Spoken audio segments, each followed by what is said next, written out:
Welcome to Head Full of Radio, where a longtime Radiohead fan goes through the whole recorded discography alongside his friend, who's only familiar with the song Creep. Will we agree on the songs? Can I convert him into a fan?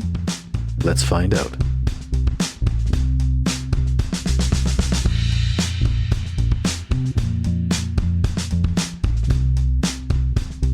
Welcome everyone to episode... I don't know what episode we're on now because I screwed up a previous one. I think this is episode 116. I know I said that the Kid A blips were 116, but I kind of screwed that up. So this is actually 116. Maybe I'll go back before the Kid A blips come out and change my voice to saying, "Welcome to episode 116. That sounds like a good plan. Yeah, I am Andrew, and that is, as always, Nico.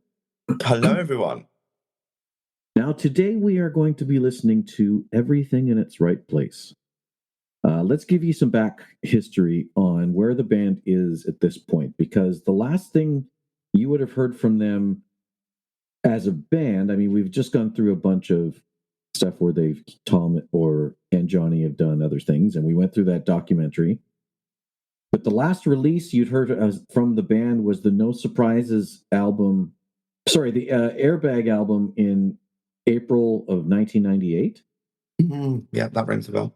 And this is now October of 2000. Can I just pause for a second to appreciate the amazingly perfect irony of starting on Everything in Its Right Place after the first time what feels like you feeling like doing things out of order. That just feels so brilliant to me. That's like a small little nod from whatever greater power is at play here. So I'm going to read you a little bit of the Wikipedia on this just to give you an idea of what is happening. Sure.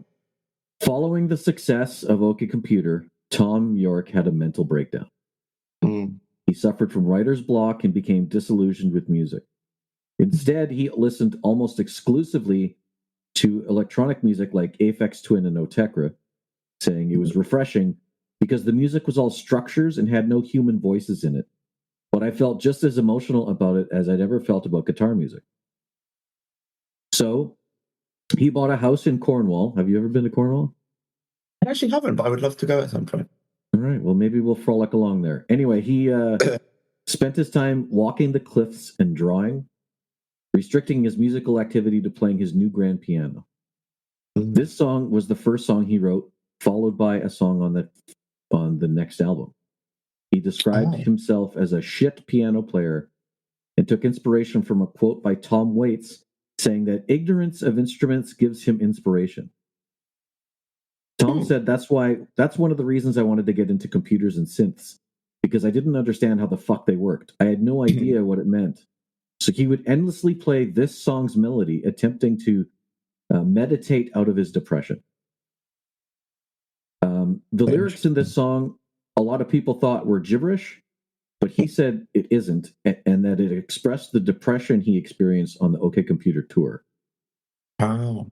I came off the end of the last show and sat in the dressing room and couldn't speak. People were saying, "Are you all right?" I knew people were speaking to me, but I couldn't hear them. I just so had enough, and I was bored with saying I'd had enough. Everything in its right place was about trying to fit in the right place and the right box so you can connect. Right.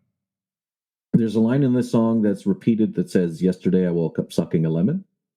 It references the sour-faced expression he had on his face that he felt for 3 years. Damn. Yeah. He said, he didn't want to use the line, but the producer, Nigel Godrich, said, it's pretty silly, but it really meant something else at the same time. Right. So this was written by himself, worked into a conventional band arrangement, and it didn't work. Colin Greenwood said it was not impressive the way that the band did it. So Tom and the producer transferred the song from piano to a synthesizer. The producer, Nigel, processed Tom's vocals in Pro Tools using a scrubbing tool. And Johnny said the song was a turning point in the making of the album Kid A. We knew it had to be the first song, and everything just followed after it. He said it was the first time Radiohead had been happy to leave a song sparse instead of layering on top of what's a very good song or a very good sound and hiding it, camouflaging it in case it's not good enough. Oh, Yeah. it's interesting insight from them. Yeah, Phil, the drummer, we don't get a lot of quotes from him. No, yeah, we don't. But he said it forced them to accept that not every song needed every band member. Ooh, okay. Ed said it forced the issue, and to be genuinely sort of delighted that you've been working for 6 months on this record and something great had come out of it and you haven't contributed to it is a really liberating feeling. Huh. So I'm going to read you later how this song was received by the world. Okay. But I'm very interested in hearing you listening to the song that is my alarm clock. Oh, wow. That's very interesting. Yeah. I feel like whenever I've had songs as my alarm clocks, I get very sick of them very quickly. Yes, just I because agree. the association of, like, oh, I'm sleeping. What do you want? Go away. I agree, but this song for me is a perfect alarm clock song. Cool. Well, that's interesting. Also, can I say how funny it is to finally hear from Phil? And it's him saying how not everyone needs to be on every song. Like, that's just so funny to me. Yeah, it's the perfect one for Phil. Yeah. Okay, So very cool. Just so people out there know, I'm bringing up the lyrics for Nico, which for anyone who has heard the song that he's about to hear, bringing up the lyrics to the song is a bit of a ridiculous idea, but here we are. That's what I'm curious about, because I'm like, these are actual words, so I'm curious why everyone thinks it's gibberish. As you can like, see, how much is that going to translate? Yeah, there's not a lot to look at here, but it's about the feeling. So are you ready? Okay, I think so. Go! Ooh.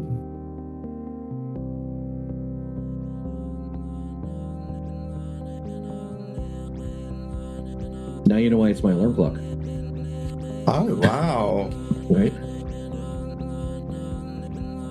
This is very different. Yes. But I really like it.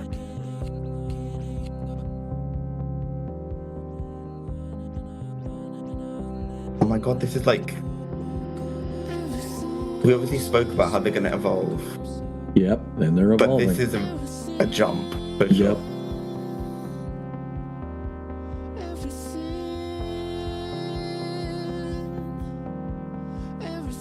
And remember, it's been 3 years, and he had a mental breakdown, so you can kind of see how that would have... That's so powerful, though.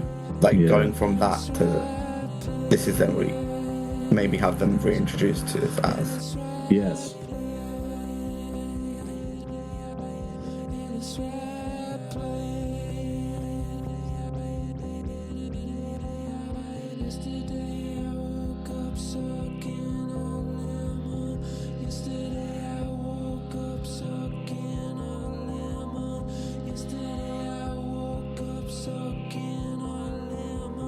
I get why he's annoyed with the phrase or that it's silly, but in the context of this, it's somehow perfect. Yeah, especially like back to back to back. It's almost like that yesterday and also that other day and also that other day. Yes.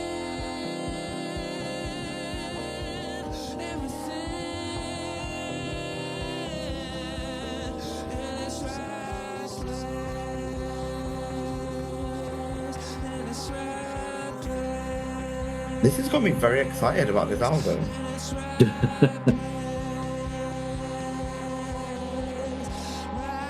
And I could see how cool this would be to wake up to. Oh yeah, it's mellow, right? It's like, oh. Yeah.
I'm not saying anything, but I'm still just like bopping along. Because this is very cool. Yeah. And especially having the context of what you said to, like, you know, Just project onto the lyrics. Right.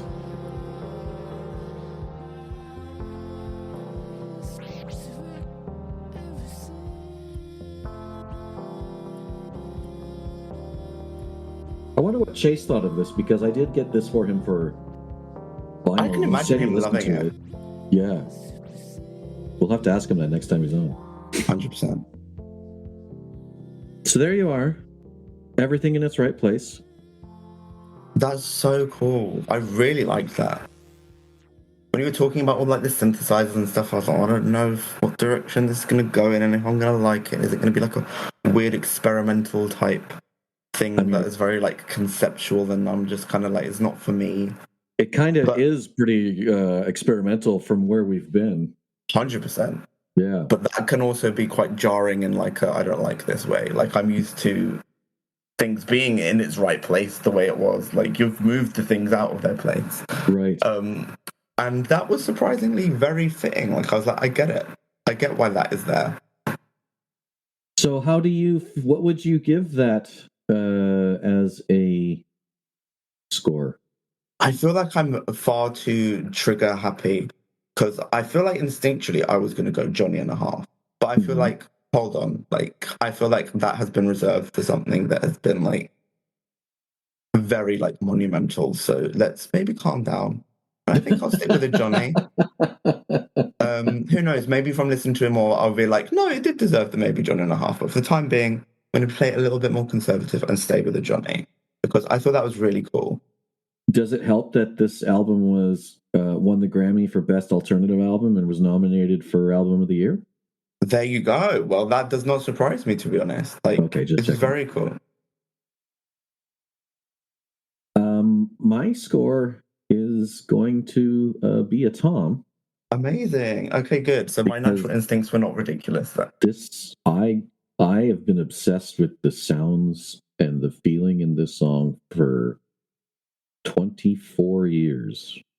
Wait, I guess it's 2025 now. So technically 25 years obsessed with it. So understandably so, if it's literally been, how long has it been your alarm clock?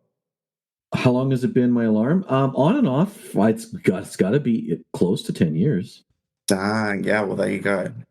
Like, I guess it depends on the phone I have, right? I mean, I've always been an Android user, so as long as I can remember having an Android, this was one of my choices for it. Because I like mellow wake-ups, you know?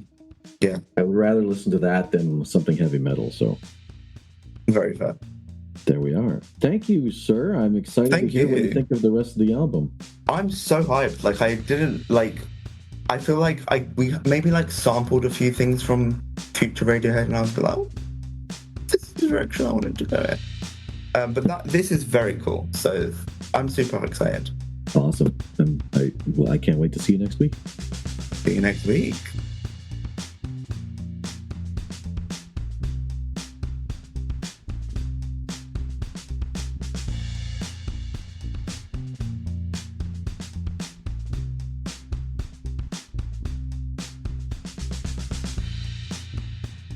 This podcast is recorded on Discord and is edited in GarageBand.